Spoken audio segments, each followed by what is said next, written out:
থাকলেও আল্লাহকে ডাকতে হবে, না থাকলেও আল্লাহকে ডাকতে হবে। সুখে থাকলেও আল্লাহর বন্দিগি, দুঃখে থাকলেও আল্লাহর বন্দিগি। হযরত আইয়ুব আলাইহিস সালামের নাম আমরা শুনছি, কথা বলেন।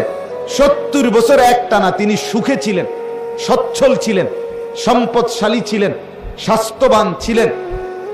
তাফসীরের মধ্যে আছে আইয়ুব নবী গোসল করতে গেলে, আইয়ুব আলাইহিস সালাম গোসল করতে গেছেন, আল্লাহ তাআলা আসমান থেকে জুরজুর করে বৃষ্টির ফুটার মতো স্বর্ণের ফড়িং, ফড়িং বুঝেননি? আগের দিনে যে আমরা ধরতাম ফড়িং, হ্যাঁ, এই ফড়িং, স্বর্ণের তৈরি ফড়িং ঝুরঝুর করে আইয়ুব নবীর সামনে পড়ছে। উনি উনার লুঙ্গির মধ্যে এগুলো উঠাইয়া ঘরে নিয়ে রাখছে। আল্লাহ তাআলা বলছে, আইয়ুব, এতগুলো স্বর্ণের টুকরো ফড়িং ফেললাম, সবই উড়াইয়া নিলাগা, সবই তোমার, এতটি দরকার তোমার? আইয়ুব আলাইহিস সালাম বলছেন, মুনিব, আপনি দিচ্ছেন, আপনার গোলাম নিচ্ছে, আপনি বলেন